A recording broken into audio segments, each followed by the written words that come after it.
faktor resiko dari glaukoma sendiri cukup banyak ya.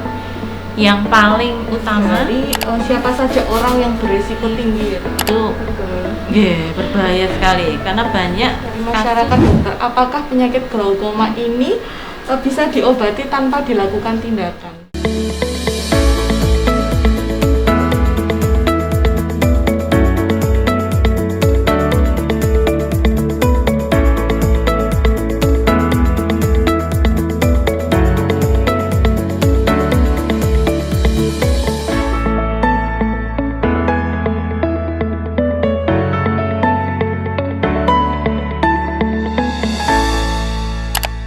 Assalamualaikum warahmatullahi wabarakatuh. Selamat siang, saya Dr. Wanda Nur Hairani dari RSUD Sumberjo Bojonegoro. Hari ini kita akan membahas salah satu topik tentang penyakit mata bersama narasumber kita yaitu Dr. Mutia, spesialis mata. Selamat siang dokter. Selamat siang. Bagaimana kabarnya dokter hari ini? Alhamdulillah baik.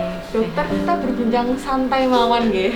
Hari ini kita akan membahas salah satu tema tentang penyakit mata. Kalau boleh tahu temanya apa nih dokter hari ini? Untuk hari ini insya Allah kita akan membicarakan tentang mengenal lebih dekat glaukoma. Kenapa kita ambil tema glaukoma? Karena glaukoma merupakan penyebab kebutaan nomor 2 di dunia, di mana populasinya sekitar 0,2% dari seluruh penduduk di dunia. Jadi kasusnya memang banyak ya dokter. Kalau boleh tahu gejala glaukoma itu seperti apa ya dokter? Kalau gejala dari glaukoma itu tergantung dari tipenya. Jadi ada 2 tipe yang perlu diketahui. Yang pertama itu yang tipe sudah tertutup, di mana dia lebih jelas gambarannya. Yaitu pertama ada mata merah, kemudian dia cekot-cekot, jadi nyeri yang sangat sampai di kepala. Kadang-kadang ada beberapa yang mengeluhkan sampai mual muntah, kemudian turun mendadak penglihatannya. Jadi karena gambarannya jelas, biasanya pasien itu lebih sering cepat-cepat minta pertolongan dan dia cepat datang ke rumah sakit atau ke praktek dokter terdekat. Kemudian yang tipe kedua, itu tipe yang kita bisa menyebutnya sebagai the silent thief, si pencuri penglihatan. Dia tipe glaukoma sudut terbuka, di mana biasanya hanya ada mata putih, jadi matanya tidak merah, tidak cekot-cekot. Kalau misalnya ada nyeri itu biasanya hanya sakit kepala ringan atau rasa tidak enak di mata. Yang khasnya kalau yang tipe kedua ini, kalau kita melihat kalau orang normal ya, kita melihat ke depan itu biasanya depan, kanan, kiri itu kelihatan semua. Tapi kalau pada yang tipe kedua ini yang sudah terbuka, biasanya lapangan pandangnya menyempit, jadi kanan kiri tidak kelihatan. Jadi kita jatuhnya seperti robot. Jadi kalau melihat depan itu kayak di terowongan gitu, kita namakan dengan gitu ya, dok? namanya tunnel vision. Jadi karena lama-lama tidak kelihatan, ini biasanya tidak disadari sama penderitanya. Jadi karena tidak disadari itulah disebut dengan the silent thief, itu si pencuri penglihatan. Ya, berarti itu tadi terkait dengan beberapa glaukoma, jenis glaukoma yang pertama dan kedua serta gejalanya nih dokter. Terus banyak masyarakat kita yang masih belum tahu bagaimana cara mendeteksi glaukoma. Kira-kira bagaimana gitu caranya? Kalau mendeteksi glaukoma di rumah memang agak susah. Biasanya yang bagus sih memang ke pelayanan mata terdekat ya, karena glaukoma itu kan disertai dengan tekanan bola mata yang tinggi dan dia harus diukur dengan alat. Kalau untuk screening atau deteksi dini istilahnya di rumah, biasanya kita kaitkan dengan faktor resikonya. Faktor resiko dari glaukoma sendiri cukup banyak ya. Yang paling utama itu biasanya masalah keturunan atau masalah genetik. Genetik itu memegang peranan yang penting. Jadi kalau di rumah ditanyakan ke orang tua atau kakek neneknya, dari buyutnya, apakah ada keluhan mata putih tapi tiba-tiba buta mendadak, nah itu anak keturunannya harus waspada. Jadi lebih sering kontrol ke rumah sakit, terutama ke klinik mata. Genetiknya diperhatikan. Yang kedua itu masalah usia. Biasanya karena proses degenerasi lebih dari 40 tahun biasanya sudah ada risiko untuk terjadi glaukoma. Kemudian pada orang dengan miop tinggi bisa.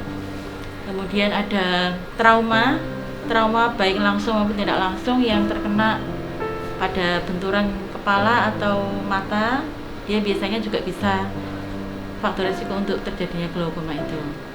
Kemudian pada orang-orang yang sering migrain itu juga bisa. Jadi kalau yang sering pusing itu harus diperiksakan juga, takutnya jangan-jangan glaukoma. Berarti itu tadi sebagian dari siapa saja orang yang berisiko tinggi ya dokter? Iya, yang berisiko tinggi terjadinya si glaukoma itu. Ada atau banyak sekali faktor nih dokter. Satu lagi itu pada faktor sistemik. Jadi ada diabetes, darah tinggi atau penyakit jantung itu juga bisa. Dan yang paling banyak ditemukan pada orang dengan diabetes mellitus itu. Berarti kita harus sering mendeteksi dini mulai dari genetiknya bagaimana, kemudian penyakit apa saja yang ada pada diri kita. Kemudian banyak sekali pertanyaan dari masyarakat dokter, apakah penyakit glaukoma ini bisa diobati tanpa dilakukan tindakan? Kalau untuk glaukoma prinsipnya dari kita itu ada 3. Pertama, karena untuk menurunkan tekanan bola matanya, biasanya kita pakaikan obat tetes mata dulu, jadi secara topikal. Kalau misalnya itu masih jalan penyakitnya, kita kasih lagi yang untuk oralnya. Kalau misalnya masih progresif, masih jalan terus dan dia memburuk, akhirnya kita harus dilakukan yang tadi, yaitu tindakan. Jadi itu membuat saluran baru biar untuk menurunkan tekanan bola matanya. Jadi tetap dilakukan pengobatan dulu nih dokter. Iya, pengobatan dulu. Lakukan pengobatan dulu, nanti setelah reaksinya dievaluasi. Kalau misalnya tidak bisa, baru kita pakai tindakan. Kemudian bagaimana cara mencegah dokter? Kan banyak masyarakat kita yang sering sakit glaukoma tapi bingung cara mencegahnya itu bagaimana? Kalau di rumah untuk pencegahannya, yang sering kita temukan di klinik ya, terutama di masyarakat Sumberjo ini, itu karena pemakaian tetes mata yang sembarangan. Jadi mereka ada keluhan mata merah, beli sendiri di apotek, ditetesi sendiri dengan aturan atau dosisnya sendiri. Jadi datang-datang langsung ada glaukoma itu. Kemudian yang kedua, yang terkait dengan diabetes tadi, itu kan ada beberapa ditemukan dengan glaukoma juga. Jadi kalau bisa dihindari makanan yang manis-manis, karena kalau dia sudah ada faktor besi menjadi diabetes mellitus, akhirnya akan menjadi glaukoma itu. Jadi banyak sekali faktor yang bisa menyebabkan glaukoma, dan salah satunya bisa penggunaan tetes mata pada masyarakat yang sembarangan tanpa anjuran dokter. Mengandung steroid itu. Iya. Terus ini selanjutnya adalah pesan untuk masyarakat dokter, bagaimana cara masyarakat menyikapi tentang penyakit glaukoma ini?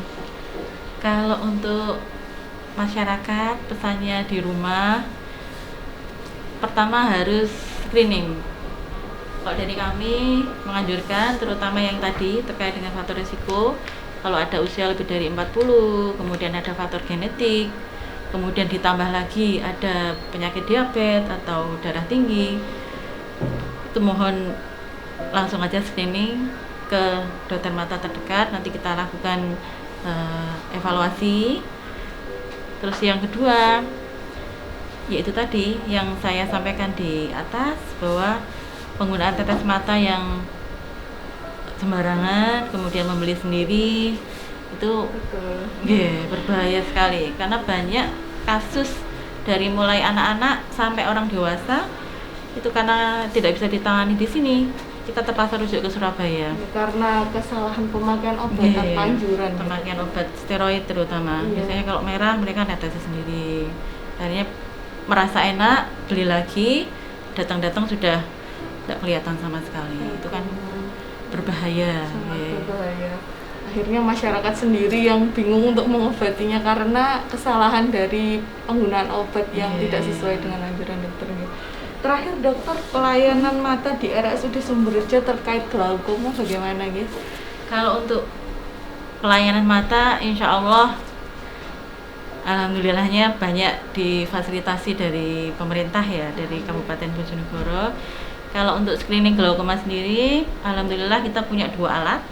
Yang satu itu manual, yang kedua itu barusan datang, itu dengan mesin, jadi secara otomatis kita ukur, dia keluar ukurannya. Jadi kalau yang normal itu kan di bawah 20 ya, 8 sampai 20, nanti secara otomatis keluar ukurannya. Kalau misalnya tinggi itu biasanya lebih dari 20.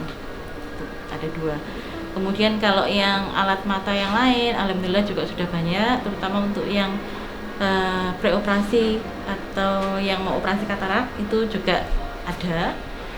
Itu ada alat, biasanya kalau katarak kan ditanam lensa tanam. Nah, itu kita sudah ada pengukurnya, jadi kita ukur nanti ada keluar lensanya berapa, ukurannya berapa gitu. Sudah banyak alhamdulillah di sini. Jadi sudah cukup lengkap di sini ya. Lengkap dan canggih kalau menurut saya. Mungkin cukup sampai di sini dokter. Terima kasih atas pemaparan dokter, sudah lengkap sekali mulai dari gejalanya, penyebabnya, faktor resiko hingga cara pengobatannya tanpa dilakukan tindakan atau dengan tindakan seperti apa. Terima kasih dokter atas waktunya. Sekian untuk pemaparan hari ini. Saya Dr. Wanda Nur Hairani. Karena ini masih masa pandemi, saya ingatkan untuk tetap melakukan 5M, yaitu yang pertama mencuci tangan, memakai masker, menjaga jarak, menghindari kerumunan, serta mengurangi mobilitas. Terima kasih atas perhatiannya. Wassalamualaikum warahmatullahi wabarakatuh.